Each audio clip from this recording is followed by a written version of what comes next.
let's face it, the job market is crazy out there. And a lot of you guys have been bouncing around and it's been turbulent. And people keep asking me, like, what's going on? Why are there so many job openings? Why are so many people quitting? And we've covered a lot of this on past episodes, but the real reason so much is going on in not only your life, but millions of lives across the US is due to trauma. So we have to take a look at this trauma in your life and what it means in your career. And we're going to break it down in this episode. Welcome to the Licensed to Live show, where professionals, doctors, champions, VIPs, attorneys, and those in public office discover strategies that help you restart and gain what is lost when you find yourself accused. If another has doubted your integrity, questioned your credentials, or caused your actions to come under scrutiny, you are in the right place. On the other hand, if you have never felt the knot in the pit of your stomach when legal papers are served, the heartbreak of disappointing your family when the lock clicks shut on handcuffs, or had to appear before a board of review, then be aware, the longer you serve, the more likely you are to find yourself under the microscope of those who judge. Prepare yourself for this uncomfortable possibility. Now, here's your host, Dr. Jarret Patton. Welcome to License to Live. My name is Dr. Jarret Patton, and I am your host for our journey together today and every day you choose to listen to this show. If you or anyone you know has been dissed, please invite them to join us along this journey. Just go to your favorite podcast player and hit subscribe. And then while you're there, give me some feedback, give me some more content that you'd like to hear about so I can keep bringing this show to you every single week. Today, we're going to be talking about, well, guess what? Your career again, and the trauma that you've likely suffered and why that trauma is making you look for something else in life. And you deserve something else in life. And we will get to that right after we finish thanking our sponsors.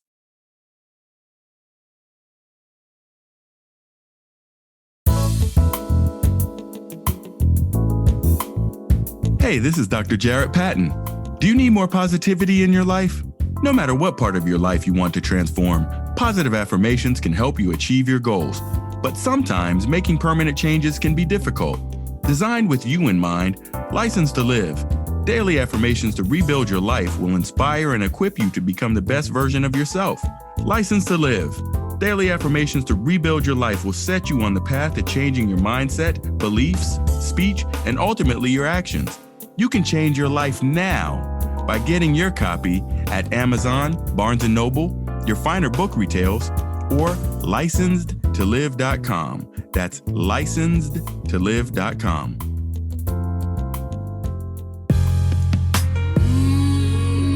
Something smells good. EH3 coffee. EH3 coffee. Premium organic. Nothing better than waking up. EH3 in your cup.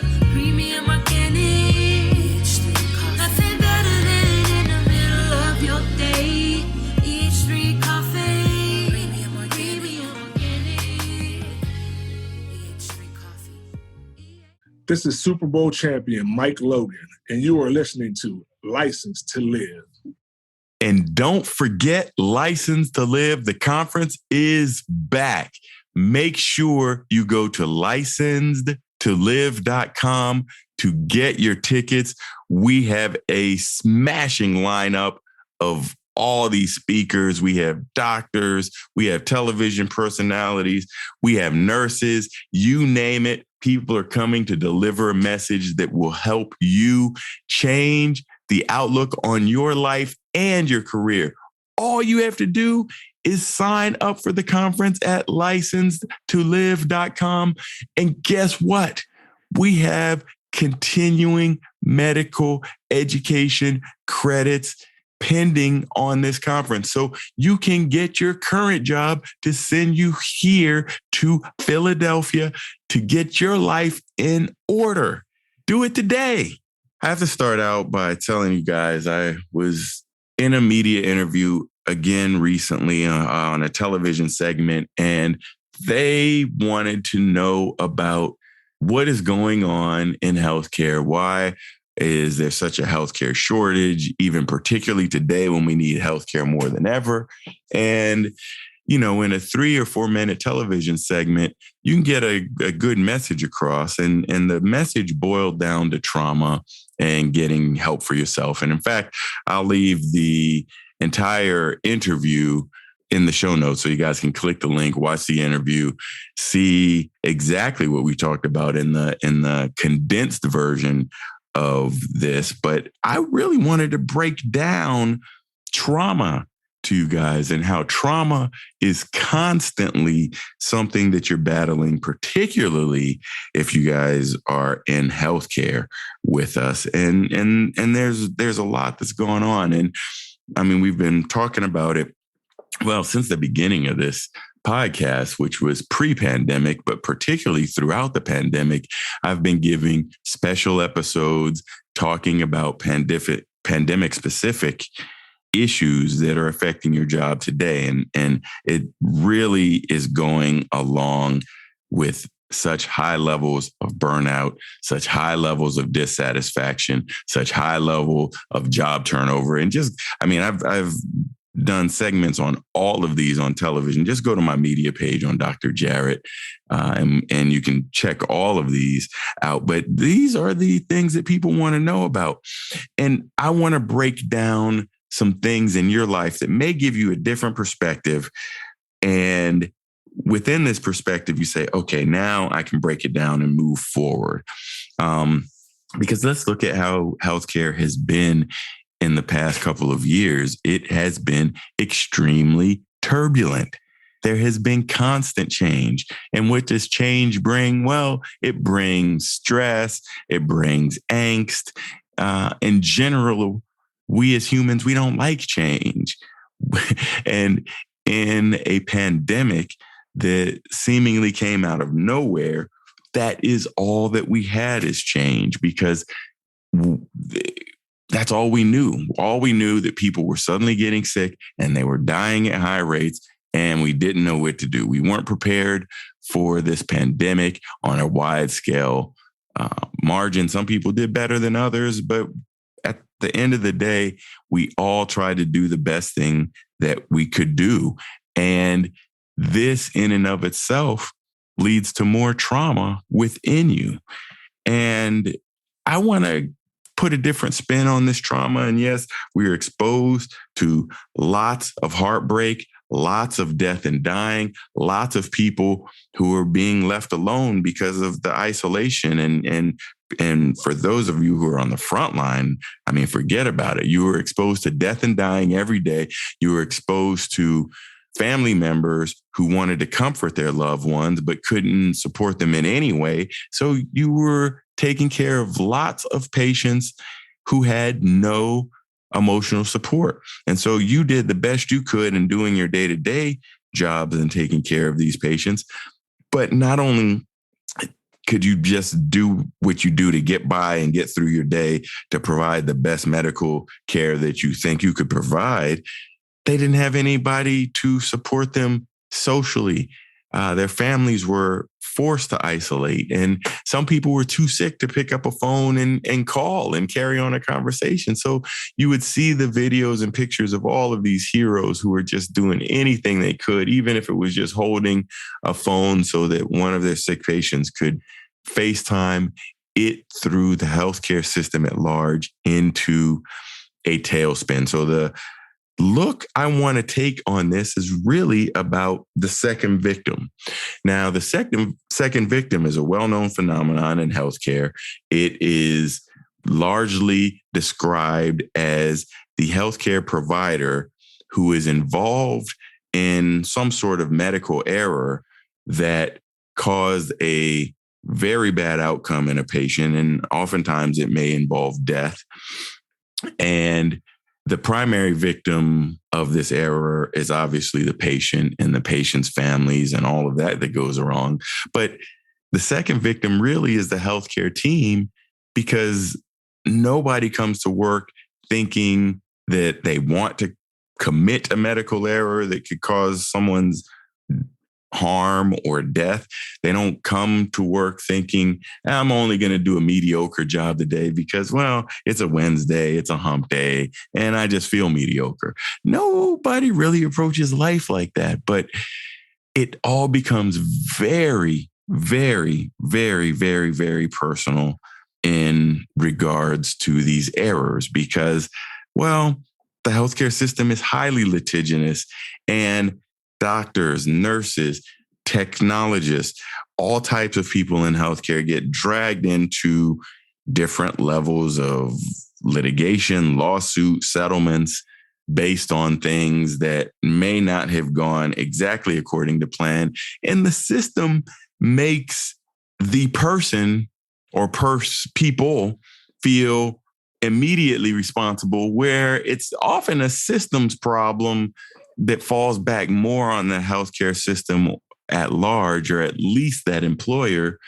But it really feels like an inquisition, and you're really just getting through all of this, and you feel some personal blame.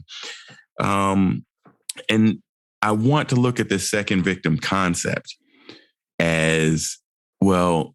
This last 2 years, virtually everything was second victim, because let's take a look at it and think about it. Think how many loved ones you may have lost over the last couple of years prematurely due to COVID.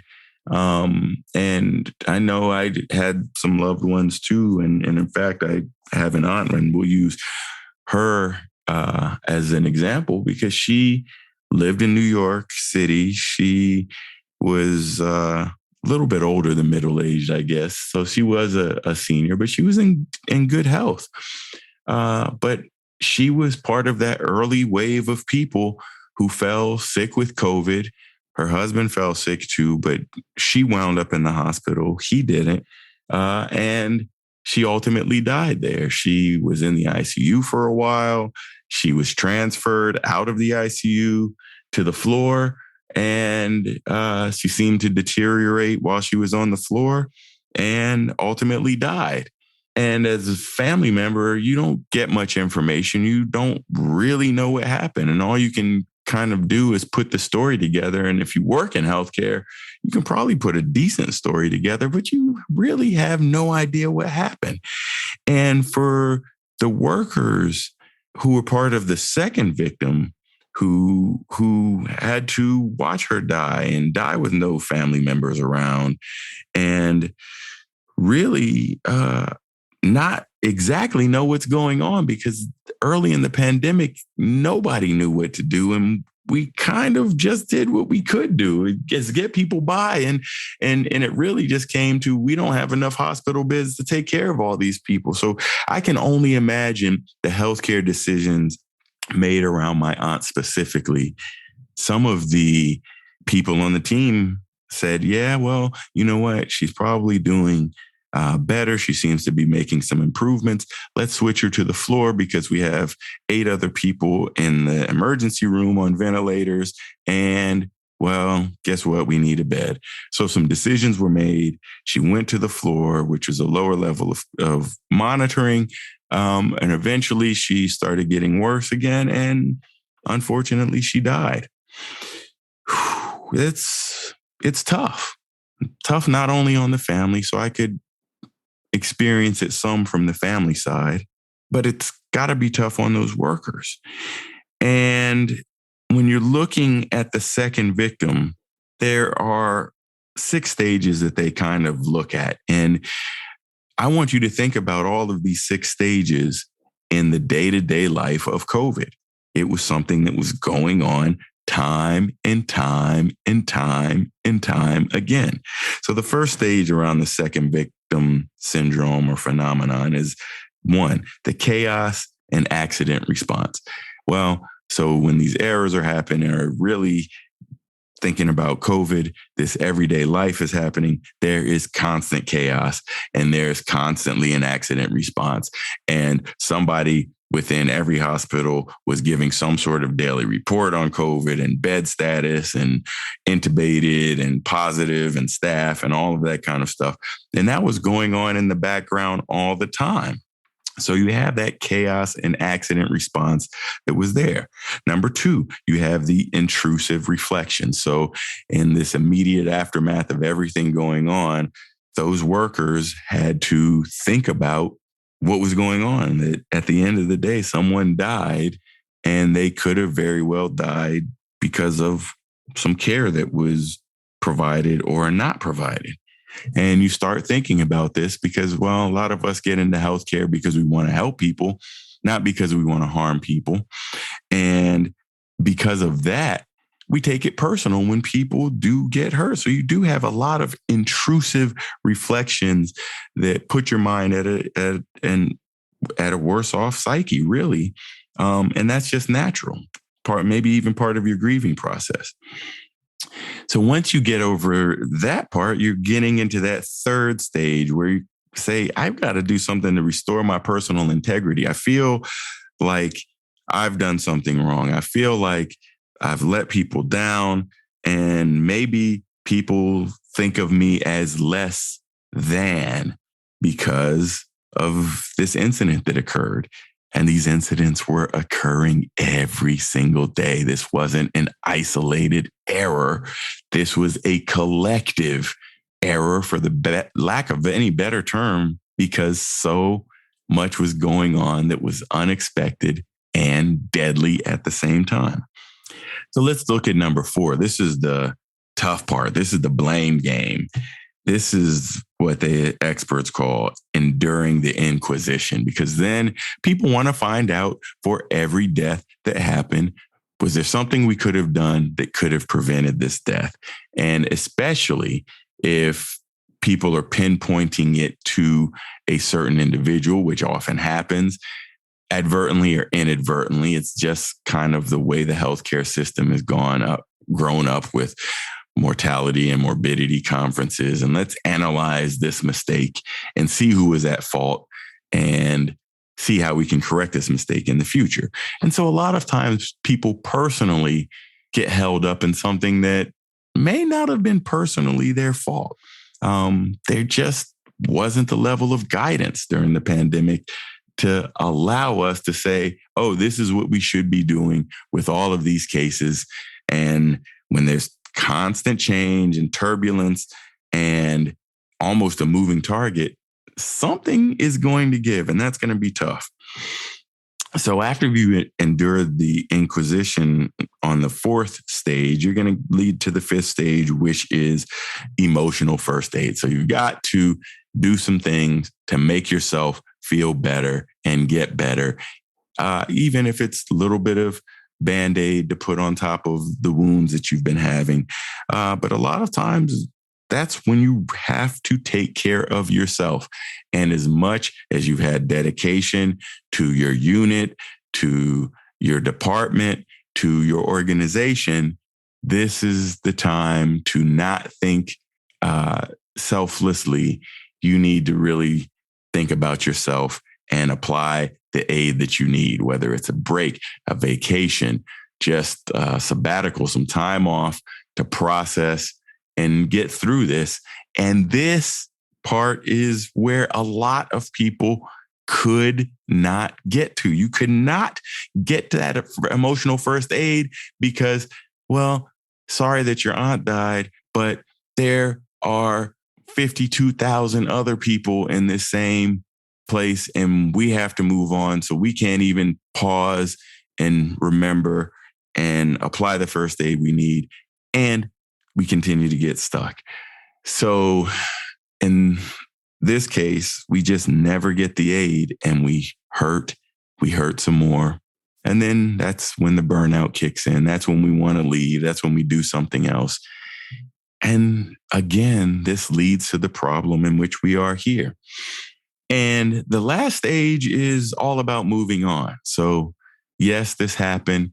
Now we know what we can do better and move forward. And that's kind of where we are in this phase of the pandemic now, where we must find ways to move on the best we can and continue to get better answers, because we don't always have the right answers, but we have them many times, but we have to move on. So in my travels across the country, I get to see examples of lots of systems. And there are 3 tiers of support which really help. And these are things that you should look for in your job or perhaps recommend. And we'll get to those 3 tiers of support right after we finish thanking our next sponsors. The time is now to refresh your career. We help doctors, lawyers, executives, and VIPs refresh and restart. Dr. Jarret's coaching helps you build confidence, gain more credibility, develop more leadership skills, and gain clarity in your career path. Want to climb the executive ladder or branch out on your own? We'll put your career in overdrive. Visit drjarret.com and sign up for your free strategy session. If at any time you want to speak with me, the easiest way to do that is by making a free strategy session. Go to drjarret.com, go to timewithdrjarret.com, set up that strategy session. I'll be happy to talk with you. So we just kind of wrapped up the 6 stages of the response of the second victim. And it reminds me of somebody I met on my travels, Janae Noonan.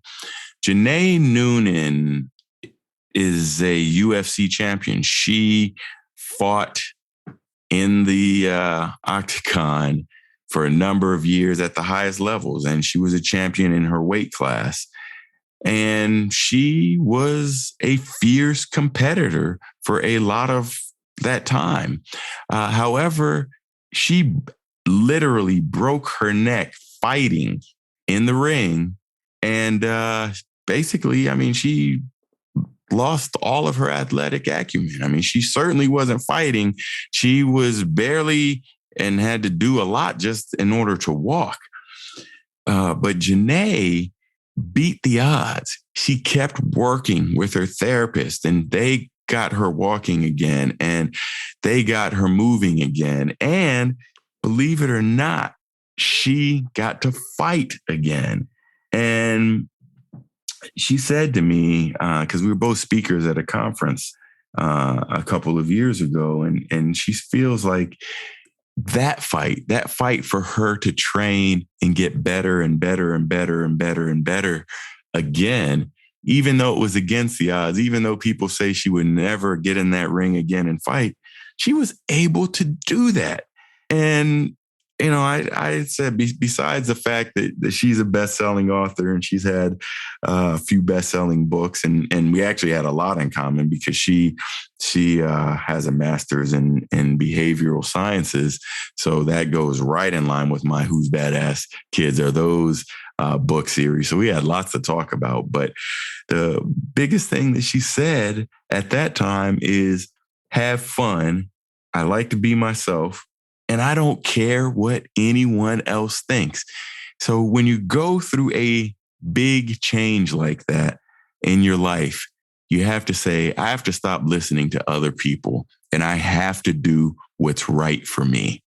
And that is what I've been able to see in a lot of hospital systems across the country, because a lot of the experts feel that there are 3 tiers of support that are really required in order to help people recover from that second victim. And as you know, from the first part of this podcast, I am proposing that everyone is a second victim, because it's not necessarily the errors. It's just about what we knew and what we didn't know about the pandemic that caused so much trauma in people's lives who may have been sick or died, or whose lives drastically changed because of COVID. But in addition, the second victim phenomenon, in which the healthcare workers were constantly exposed to this trauma that I talked about on television a couple of weeks ago. But these three tiers of support are pretty simple. The first one is a local or that unit level of support that you're getting. Hey, it's those hugs and that support you get right there from those people working the front lines with you. Could be your immediate boss. It could be a colleague. It could just be a friend or a technician who lived the experience with you. And that is incredibly important. It's like, you know what? That's okay. We're going to get through this together. And that's the first level of support that's essential. And I think pretty much everybody has that. And even as busy as people are and as traumatized as they are, people would lean on each other on those front lines that would help them get themselves together. So I think that's a pretty straightforward one. The second level of support is really being able to provide trained peer supporters. So if you are fortunate enough to work in an organization that offers some sort of peer supporters that can give you that help and support that you need, that's actually pretty good because they can kind of go through some of the policy and procedures that are around. They're going to go through and help you with knowing that you can release yourself from this personal responsibility you feel, and then know how to move on from there. So these trained peer supporters can be extremely influential in what you need in your life. And the third level of support is really based on an immediate availability for a referral network. And I have not seen this done in very many places. However, I actually work with a place that is doing this. I am one of the coaches that is available for the staff of a really top 5 or definitely top 10 U.S. hospital. So I feel very, very honored. I'm very honored to work with an institution in New York City on this level. But you don't get to be at the top of the list by doing the same old things, which is why they wanted to make available an immediate referral network for people who are suffering. And that's where I come in. I, as a pediatrician, I, as a career coach, am able to help people sort through some of these things. So you're not just destined to fail and ultimately kicked out of an organization and kicked out into the churn to churn into a new place and end up having some of the same issues at a new place of employment, but actually really trying to get at the root, knowing that people need help, and let's have the help available to give it to them so that they can find that satisfaction that they deserve.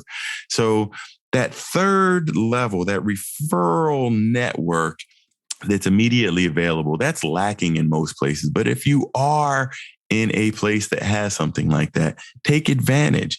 And my last message for the people watching the television episode is don't be afraid to ask for help, because this is what we do. We button up that top lip.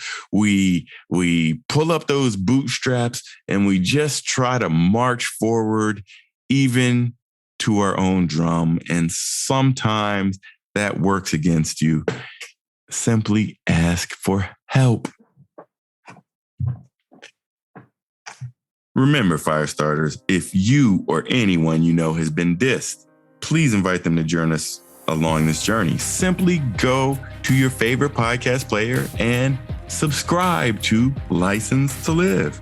And if you're trying to figure out what to do in between episodes, I'm hanging out on social media, particularly on LinkedIn in between. So make sure you're coming to check me out there.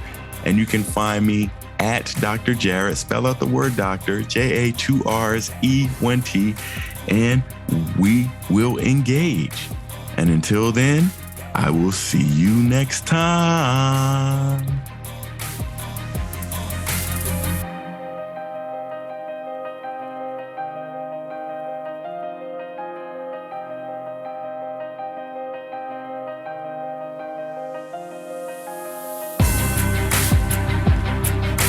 No matter how disheartening the moment of accusation sounds, how deep the pain of immobilization stabs, or how bleak your future looks, no one can take away your license to live. Keep Dr. Jarret's expertise handy and unlock your future. Go to Apple Podcasts, Google Podcasts, or another podcast player and subscribe right now to Licensed to Live. See you next time.